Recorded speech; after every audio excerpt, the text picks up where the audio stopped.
There's a new rule on Twitter.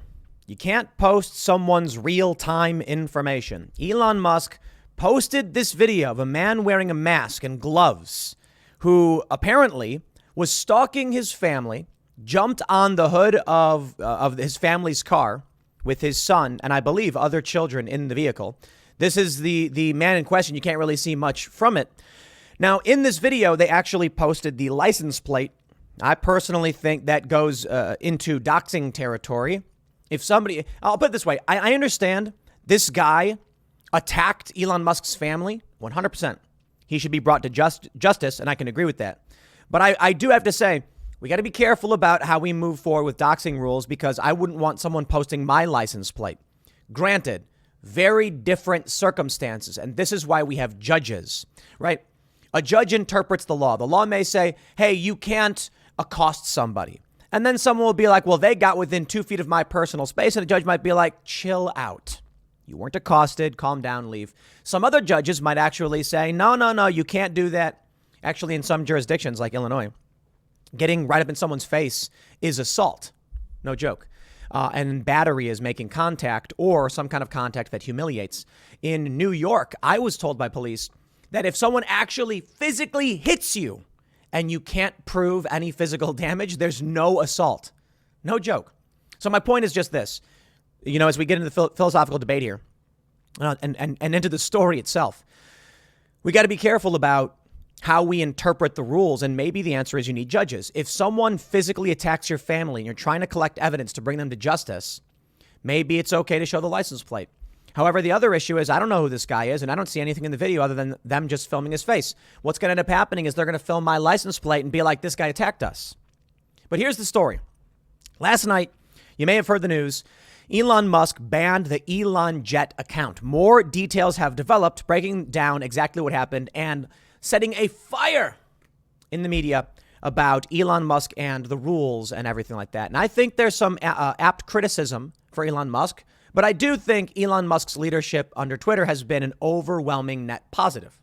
Let's read. Elon says, any account doxing real-time location info of anyone will be suspended, as it is a physical safety violation. This includes posting links to sites with real-time location info. Posting locations someone traveled to on a slightly delayed basis isn't a safety problem, so it's okay. Last night, a car carrying Lil X in LA was followed by a crazy stalker thinking it was me, who later blocked the car from moving and climbed onto the hood. Legal action is being taken against Sweeney and organizations who supported harm to my family. Sweeney, Jack Sweeney, you can see he's trending, is the individual who created a bot account to just publish the real-time location info of Elon's jet, which ultimately brought a stalker to his car.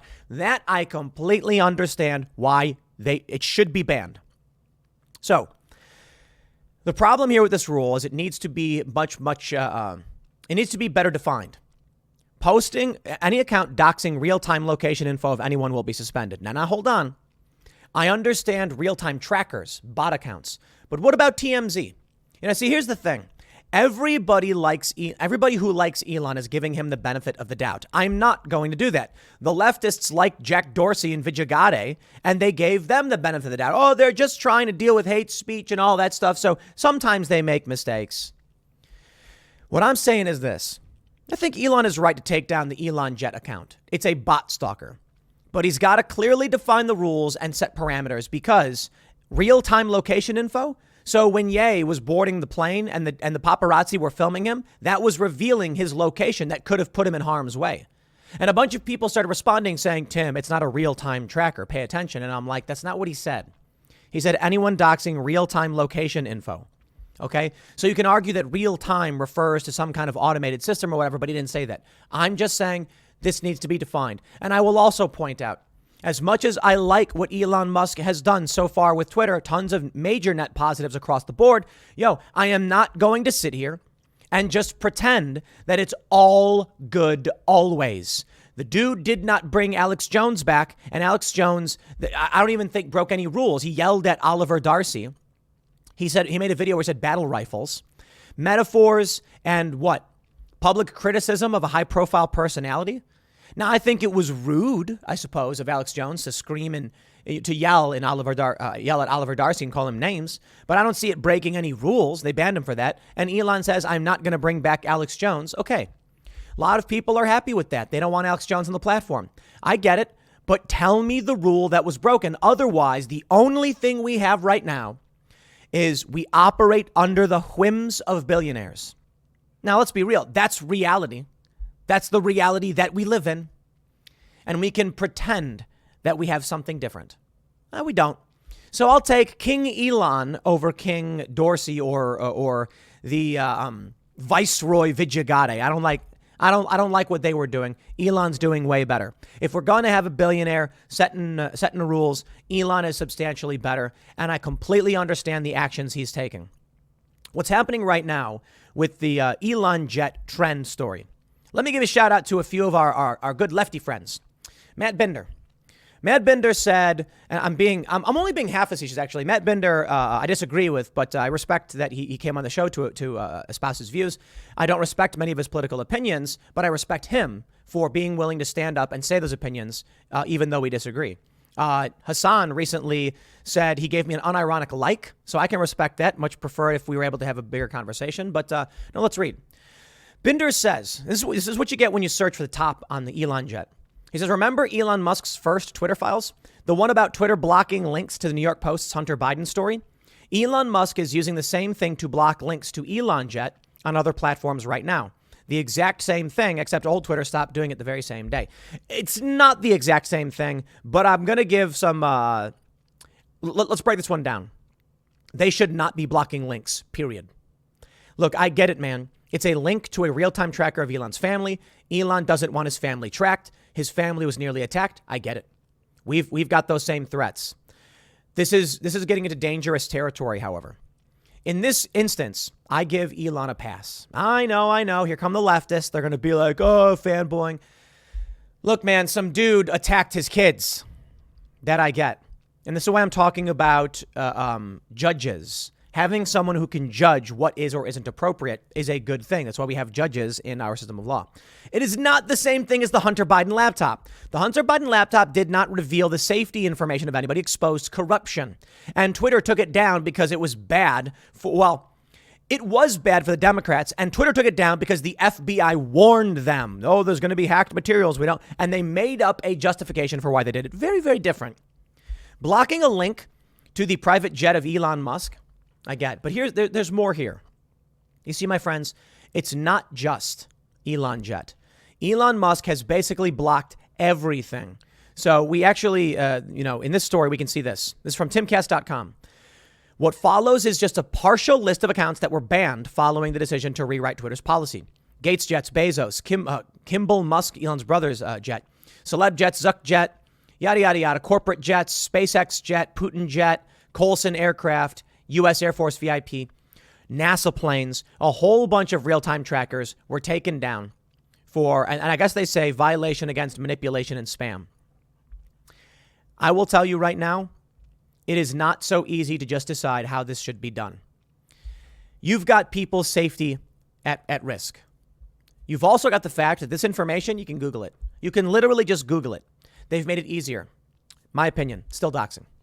Still doxing. They say it's publicly available information. Yeah, I can go on Spokio and pull up your address, but the average person, it's not that easy to do. Facilitating someone's private information is doxing. When libs of TikTok got doxed by Taylor Lorenz, they were like, it's publicly available information, so what? And I'm like, it's doxing.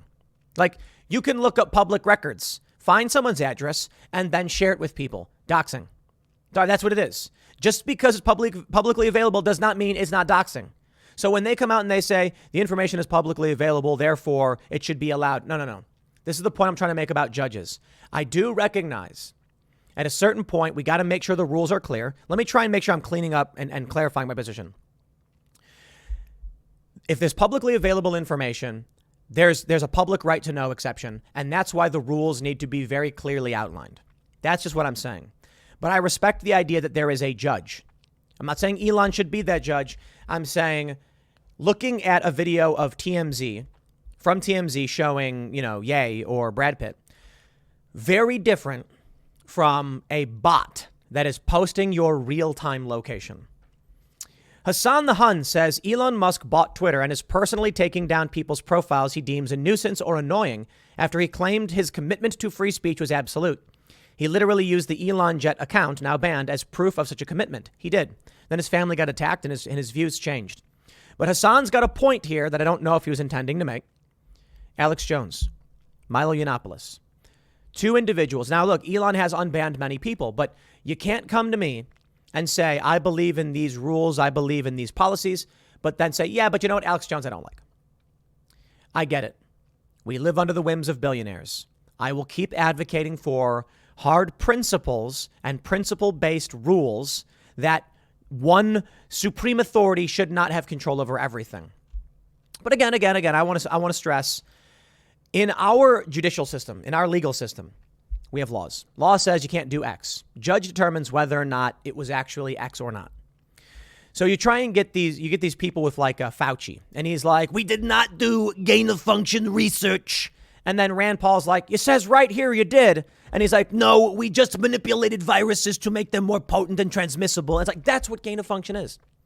That's why you have a judge. He'll say, you can try and explain away this or play semantics. No, I don't accept that. There's got to be some human interpretation. Ian Miles Chong, countering, says anyone pretending to be upset about the Elon Jet account getting nuked had very little to say about the millions of people being shadow banned and suspended on a whim over politics or jokes. And there it is. Fair point. Am I supposed to come back now to Hassan and Matt Bender and say, you know what, you guys are right. You know, oh man, you guys are right about Elon. And no.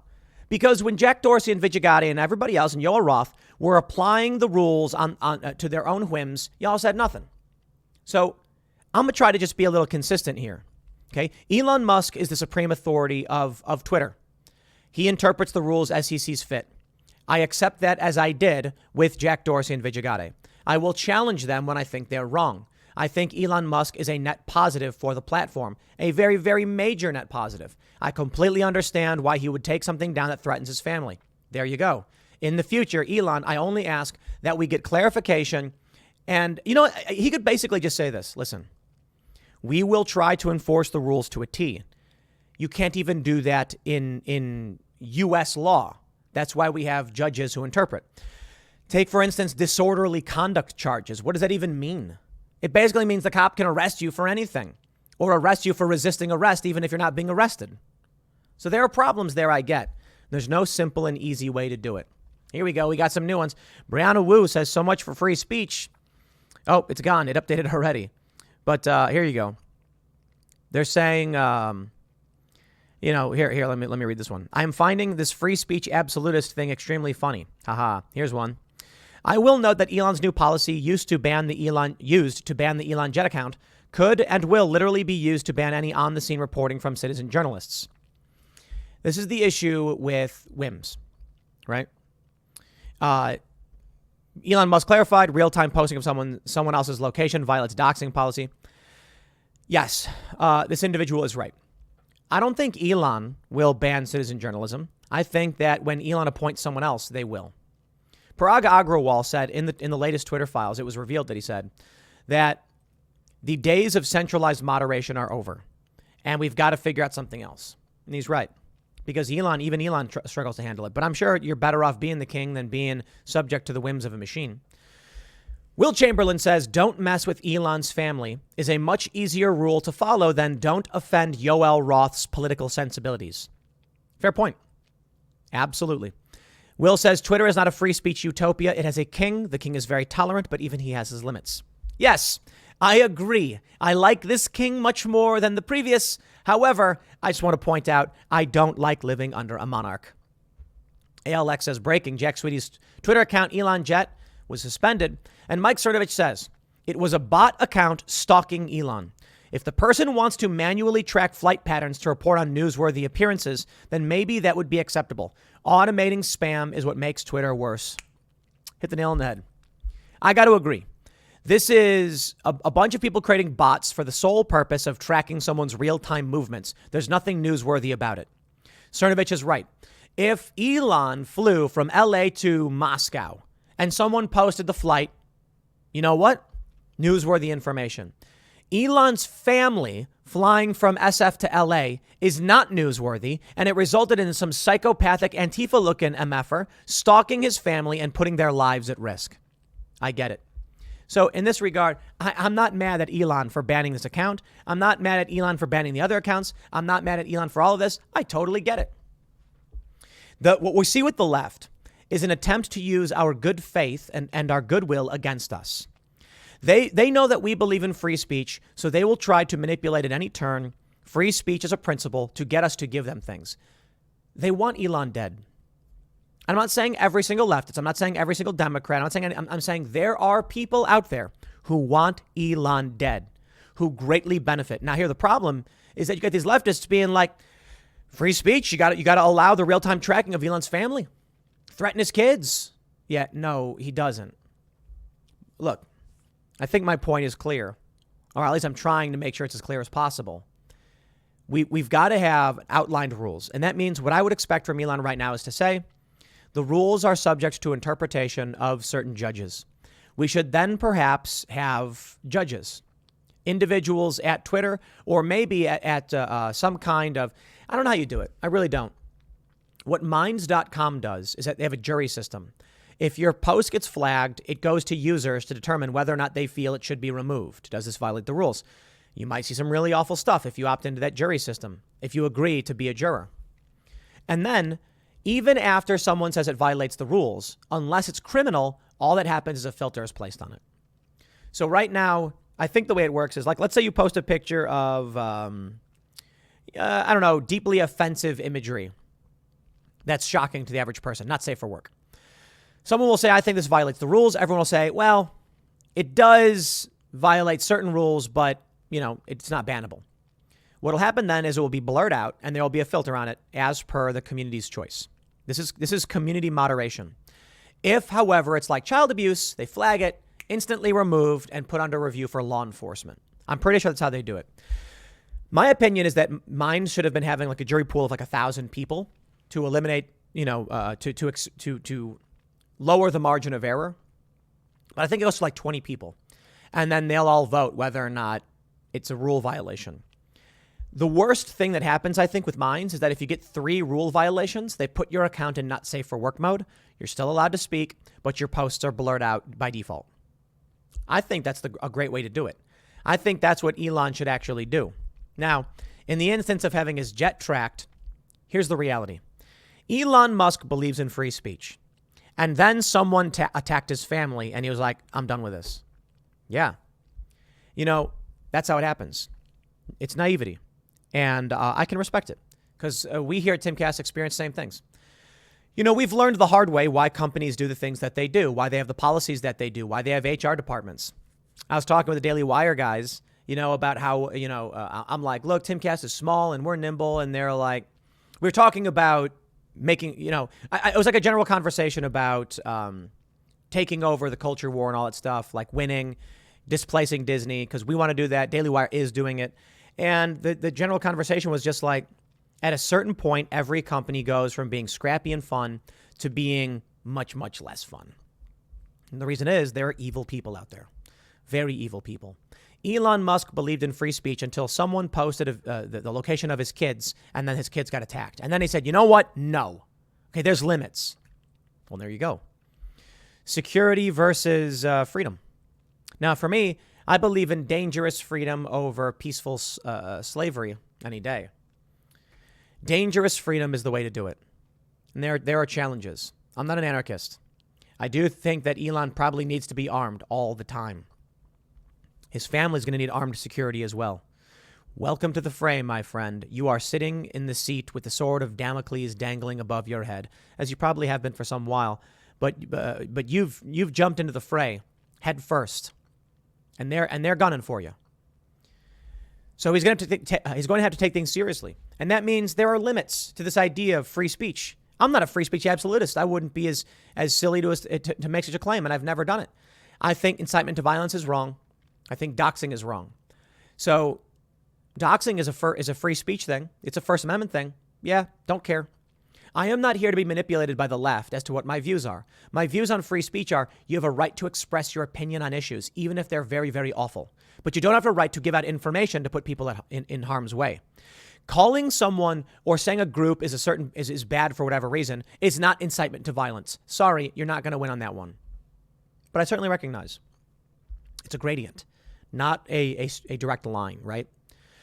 The left thinks that if someone's allowed to go on a platform and keep espousing hatred towards a group, eventually people attack that group.